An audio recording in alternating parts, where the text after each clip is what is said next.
When we started writing our thoughts down on paper, it opened up endless possibilities.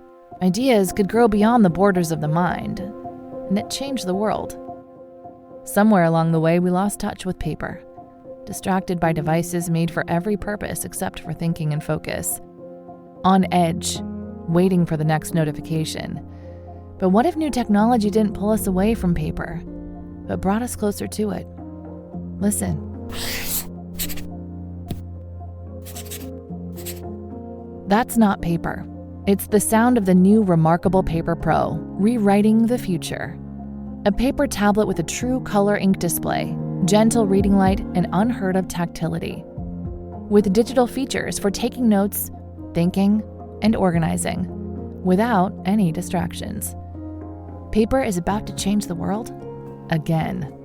Get your paper tablet at remarkable.com today.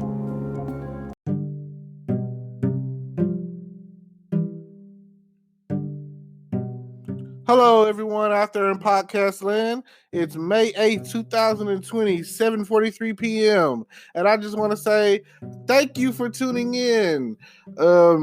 It's a Friday, a lovely Friday. And earlier today, it started off with the weather being so perfect. Last night, it had a nice little touch of rainstorms and thunderclouds and whatever.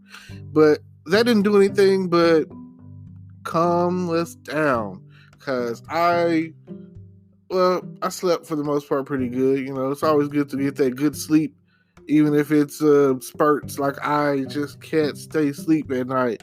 It's always so much on my mind. I'm burning candles at both ends. What can I say? So, check me out. I woke up this morning after yesterday's, oh my God, tragedy, which was me losing my wallet. And I don't know, it's not something that's common. It doesn't happen very often.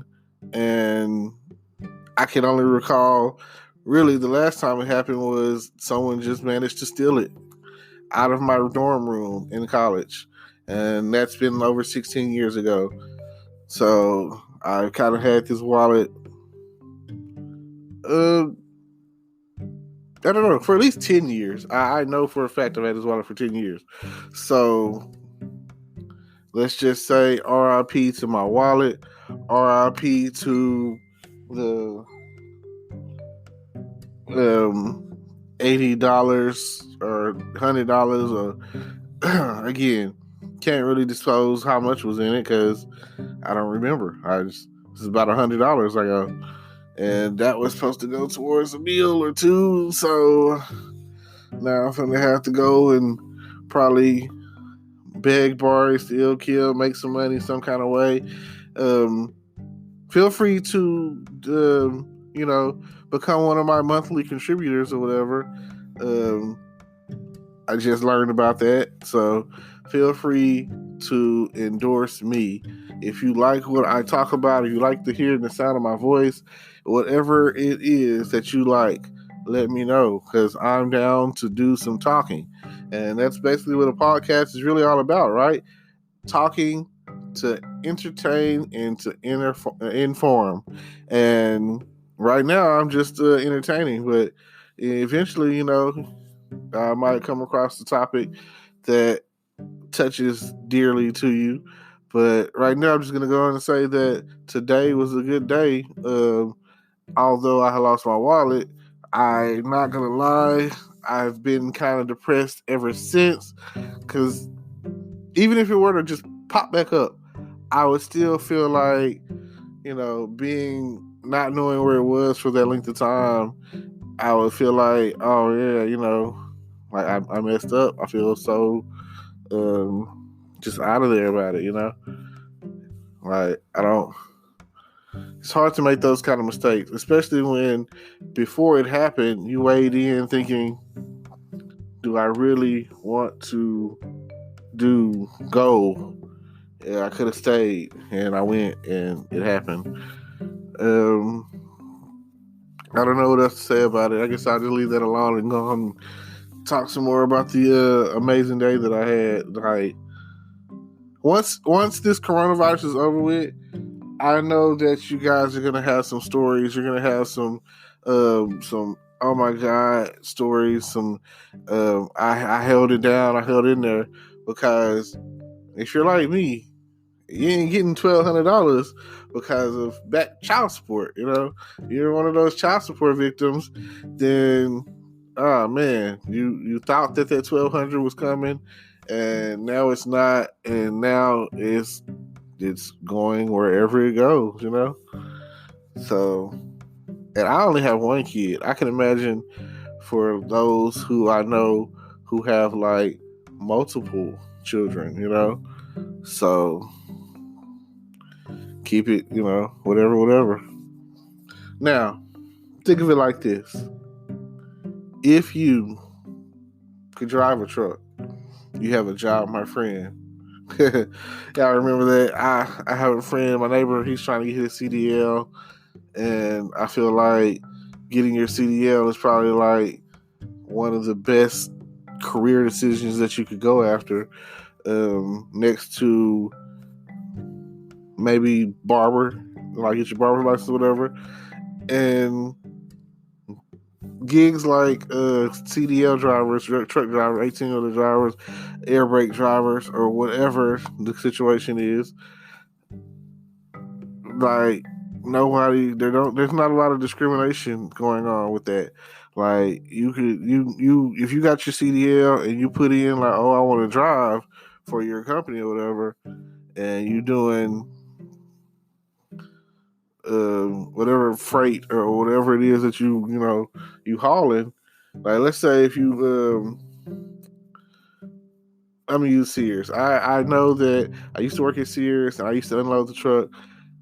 They don't really, like, the truck driver just docks, and when the supervisor comes along, they just like it's locked or whatever, and usually, like, not only is it locked, but it has like a zip, a metal zip tie thing on there or whatever. So only way that you could really get in there to show that you haven't tampered with anything like that is like getting signed off from the supervisor or manager or whatever. So even if you went to jail for some sort of theft, they don't care. Like, what you gonna steal the truck? And I'm pretty sure it's GPS tracked, so you good. And then the thing about the whole truck driver thing is they give you a gas card in most cases or whatever. So, oh man, you free to drive. Even, let's say that you. This is the bad thoughts out there, but I know people who do it. Their personal vehicle, use the gas card to put gas in it, along with the rest of your family. You know what I'm saying? Say you got 4 cars or whatever, boom, boom, boom. But you shouldn't really have to do that if you're making like, I can't say. I know some people that drive trucks, maybe making like $3,000 a week, depending on what they haul and where they driving, and But that's more experienced kind of price. I would say on the low end, maybe 800, and on the mid grade, like 1,000, 1,200 or whatever. And then on the higher end of that, maybe like 1,500 a week. Maybe even like $2,000 a week. I've seen, because you get an hourly rate, then you get paid mileage. So if your company is paying like 40 cents a mile, then just think about how many miles you're putting on the road out there. Like, boom, let's say in a day you got 40 cents and then at least 100 in a day. Let's just minimize that out to like $40 a day minimum, and you're driving over 100 miles a day.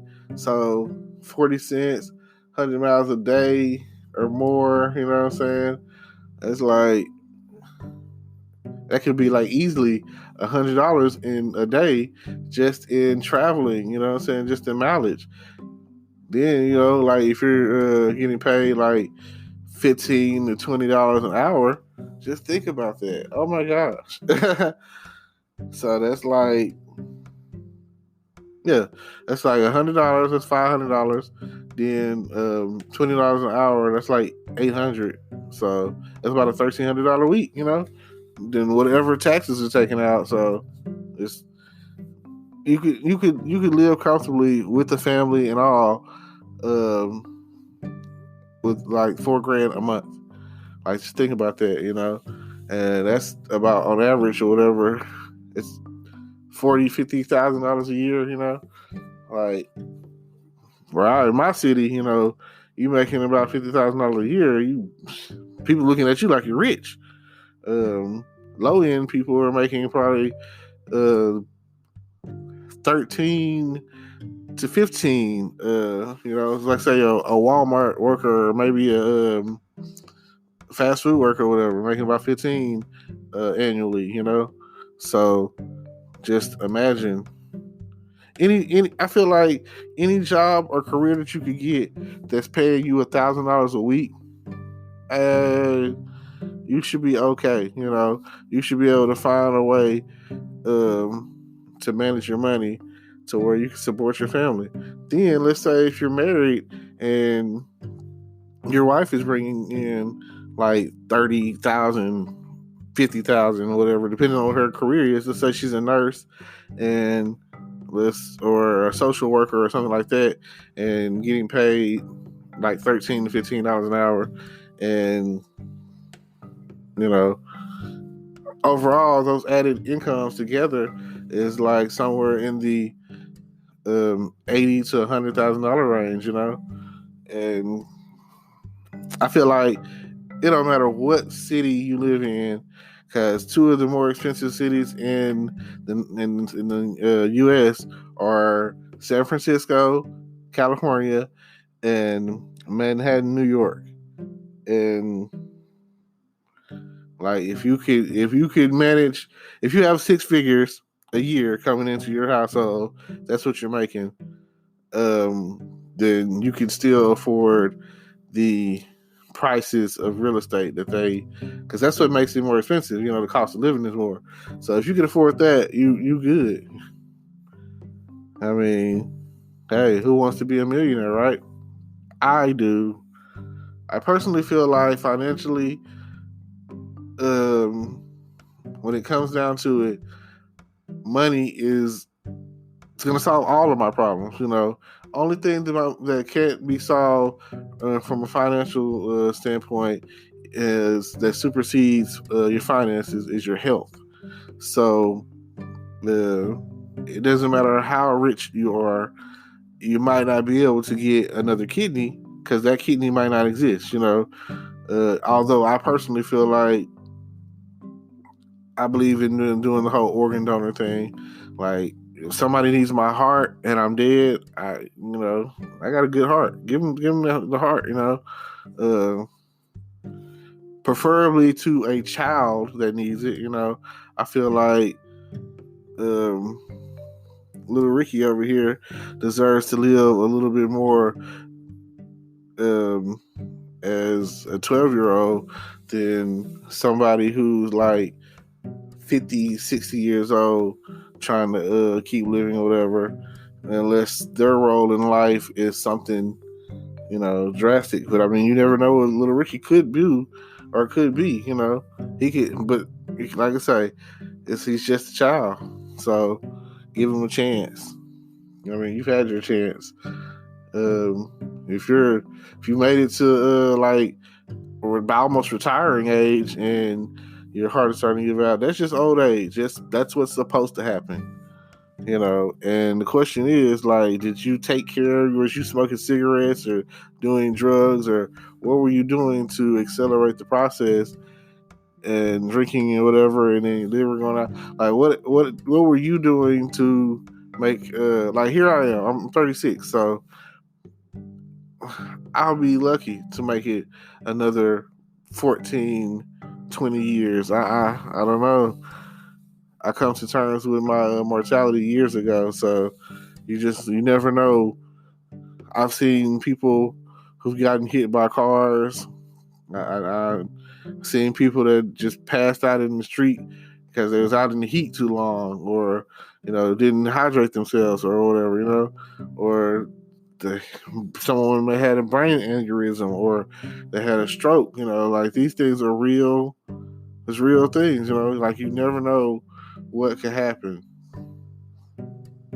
And right now, the country is on panic mode, and like one of the main things that happens when we go on panic mode is drinking, and I could kind of get down with that. I don't mind drinking or whatever, but I'm not like a drinker like that anymore. And then plus, like for me to really want to drink, it'd have to be like a function, or it have to be amongst friends, and I need the liquid courage or whatever to maintain. So that would really only be the only reason that I was telling myself wanting to drink. Like you drinking by yourself, no matter if you're a Scotch drinker or whiskey or whatever the case may be. Like what doesn't matter what you drink. It's just the fact of the matter that you drinking by yourself. That's like you trying to fill that void, and something happened to where you sitting there alone drinking a gentleman's drink. At that, and like a gentleman's drink to me is like if I pour you up some rum or some scotch or something, and you're drinking it by yourself. That's kind of lonely. Then there's people out there smoke those Zubin Cuban cigars. Never got into that. I have some classmates and friends out there that that's their thing. So I'm pretty. But on the other side of that, if you're smoking Cuban Zubin cigars or whatever, you're probably smoking weed. So which again, to each his own on the smoking thing. I mean, I found myself having a gentleman's drink before where I was like I could use a drink right now, but it'll probably be probably a beer, Probably got these Bud Light Limes in there that I've been babysitting them, waiting for the right time. And here it is. It's a Friday night where I ain't got nothing to do, and the corona is not gonna let anything happen for the night, and there's no romantic rendezvous going on. So I'm in it like in there like swimwear, as they say. So, but on a more serious note, I'm gonna say this: I have stuff in my description that you might want to check out. I also like for you to, comment and like and whatever, share. I'm definitely trying to get like this. I'm trying to make this a movement. I'm trying to get to the point where I'm podcasting and I'm recording and I'm putting it out there like 3 times a day, like almost like my own little personal radio station. And to where, because I mean, I'm learning the logistics of this thing to where I can record and preset and all of that. Right now I'm just trying to get comfortable with the talking and the dialogue, and hopefully at some point I will get to the point where I've got friends, or I've got somebody to, I guess, kind of debate with or whatever. Like I'm trying to, I like this. I like talking way more on this level than really jumping in front of the camera, because I'm staring at myself in the camera thinking like, ooh wee, oh my god, that's a bright light or something. And like, as long as you have whatever it is you have to talk about, get out there and say something. And although they caught the guys that shot the dude, oh man, which I'll talk more about.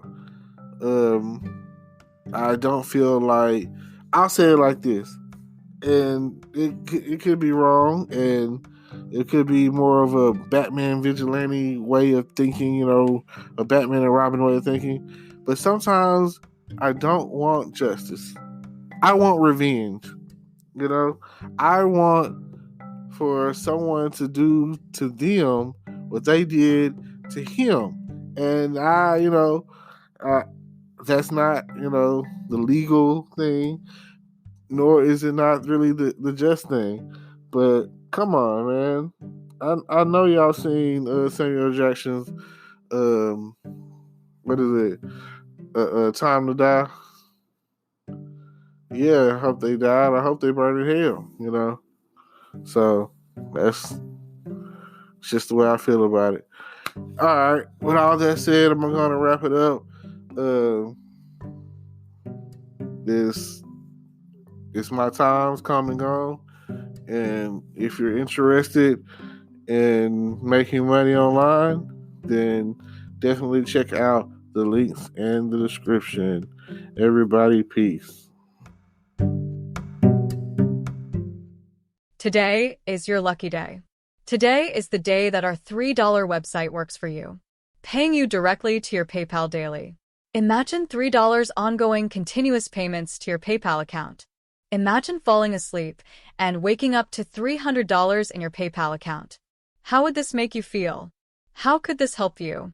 What bills could you pay? What kind of fun could you have? What does that retirement look like now? All for a one-time payment of $3. This website is DFY done for you, fully built and completely hosted, and never stops collecting payments for you. You have spent $3 on coffee on a regular, but that coffee won't help you create multiple streams of income. Click the link below.